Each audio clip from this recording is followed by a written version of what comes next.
एक सुनसान और लंबी सड़क, रात का समय।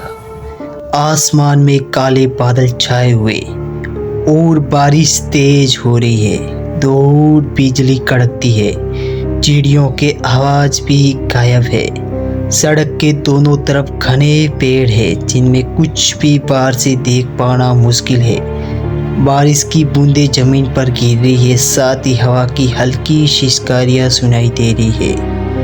एक व्यक्ति जिसका नाम अर्जुन था, जो कि कंधे पर बैग टांगे हुए इस सुनसान सड़क पर अकेला चल रहा था। उसके कपड़े पूरी तरह से भीग चुके हैं और वह किसी सुरक्षित जगह की तलाश में इधर उधर देखता है। अर्जुन का चेहरा थका हुआ है और घबराया हुआ दिख रहा है। वह अर्जुन खुद से कुछ बातें कर रहा था। इतनी भयानक बारिश में इस सुनसान रास्ते पर मैं फंस गया। फोन भी नहीं चल रहा है, कोई भी दिखाई नहीं दे रहा। अगर जल्दी ही कोई जगह नहीं मिली तो पता नहीं क्या हो जाएगा। अर्जुन अपनी जेब से फ़ोन निकालता है। फ़ोन की बैटरी लगभग ख़त्म ही हो गई थी और नेटवर्क नहीं था। वह बार बार स्क्रीन देखता है लेकिन कोई सिग्नल नहीं मिलता। वह फ़ोन वापस रखकर आगे बढ़ता है। पैर पानी में पड़ते हैं और कीचड़ और पानी का छींटा दूर बिजली की गिड़गिड़ाहट हो रही थी। वही सुनसान सड़क। थोड़ी देर बाद बारिश धीमी पड़ जाती है, लेकिन आसमान में बादल और गहरे होते जा रहे थे।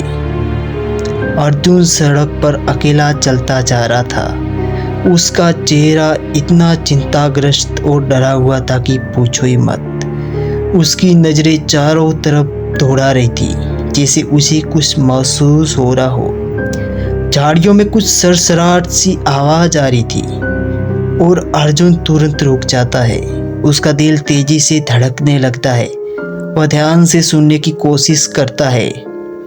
अर्जुन धीरे खुद से बोलता है, यह क्या था? कहीं कोई जानवर तो नहीं?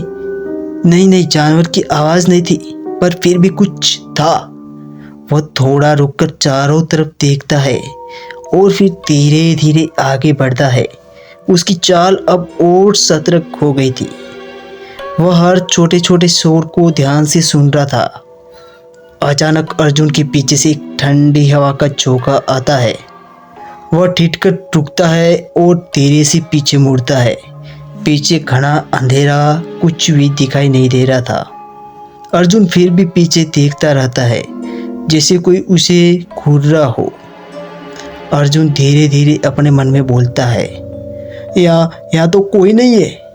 कोई जवाब नहीं आता, लेकिन अर्जुन धीरे से सिर हिलाकर खुद को सामान्य करने की कोशिश करता है और फिर से चलने लगता है। जैसे कि वह कुछ कदम बढ़ता है, एक धीमी हंसी की आवाज़ उसके कानों में गूंजती है। एक हल्की सी हंसी, लेकिन वो भयानक, जो हवा के साथ आ रही थी। अर्जुन तेजी से मुड़कर देखता है और बोलता है, कौन है? मजाक मत करो। वह और तेजी से चलने लगता है। अब उसका चेहरा डर और घबराहट से भर गया था। उसका दिल तेजी से धड़क रहा है। सड़क का वही हिस्सा, थोड़ी दूर एक पुराना टूटा फूटा घर दिखाई देता है। अर्जुन उसे देखता है और राहत की एक सांस लेता है। हवाओं की आवाज़ और घर के अंदर से आने वाली अस्पष्ट आवाज़ें। अर्जुन खुद से फिर से बोलता है, शुक्र है कम से कम बारिश से बचने के लिए एक जगह तो मिल गई। वह घर की तरफ बढ़ता है। घर बहुत पुराना और जर्जर था, जैसे सालों से वहाँ कोई नहीं रहता। खिड़कियों पर धूल जमी हुई है और दीवारें टूटी फूटी सी लग रही थी। अर्जुन दरवाज़ा खटखटाता है, लेकिन कोई जवाब नहीं आता। दरवाज़ा धीरे से खुल जाता है। शायद बारिश की वजह से लकड़ी कमज़ोर हो गई होगी। अंदर से कोई जवाब नहीं आता। अर्जुन धीमे कदमों से अंदर जाता है। लकड़ी के फर्श पर झरमराहट की हवा की सिसकियाँ करके अंदर घुस रही थी। अर्जुन इधर उधर देखता है और इस घर से उतना ही जर्जर और बिखरा हुआ दिखाई देता है उसे। दीवारों पर पुरानी तस्वीरें टंगी हुई थी, जिन पर धूल की मोटी मोटी परतें चढ़ी हुई थी। एक टेबल पर कुछ पुरानी किताबें और कागज फैले हुए थे। अर्जुन धीरे धीरे उन चीज़ों को छूने लगता है। अचानक एक पुरानी तस्वीर गिरती है और कांच टूटकर जमीन पर बिखर जाता है। अर्जुन डरकर पीछे हटता है। वह दरवाजे की तरफ बढ़ने की कोशिश करता है, लेकिन दरवाज़ा अचानक बंद हो जाता है। अर्जुन दौड़कर दरवाजे को खींचने की कोशिश करता, लेकिन वह नहीं खुल रहा था। उसकी सांसें तेज हो जाती है और वह दरवाजे को जोर जोर से पीटने लगता है और चिल्लाते हुए बोलता है, काका कौन हो तुम?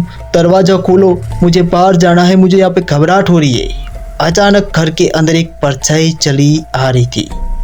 अर्जुन पीछे मुड़कर देखता है, एक परछाई जो कि महिला की थी, जो धीरे धीरे उसकी तरफ बढ़ रही होती है। उसकी आंखें लाल और चेहरा अजीब तरीके से लाल पड़ा हुआ था। अर्जुन डर के मारे से कांपने लगता है। घर के अंदर से अर्जुन पीछे हटता है और वह महिला की परछाई उसकी तरफ बढ़ने जाती है। उसका चेहरा धीरे धीरे साफ दिखाई देने लगता है, लेकिन वह बेहद भयानक था और अर्जुन वही इतना डर जाता है कि वो अचानक से बाहर की ओर भागने लगता है। और जैसे जैसे वो बाहर भाग रहा था, पीछे पीछे उस महिला की आवाज़ें आने लगती है। जैसे तैसे वो करके बाहर निकल जाता है वहाँ से और आगे जाके उसे गांव दिखाई देता है और वो उस गांव में चला जाता है और वहाँ पे कुछ लोग उसे मिलते हैं। और जब लोगों को पूछता है वो, तो लोग बताते हैं अक्सर वो कोई महिला नहीं थी, वो एक बुरी आत्मा थी जो किसी को भी नहीं छोड़ती। पता नहीं भगवान ने तुम्हारी लाज रख ली, वरना आज तो तुम मारे ही जाते।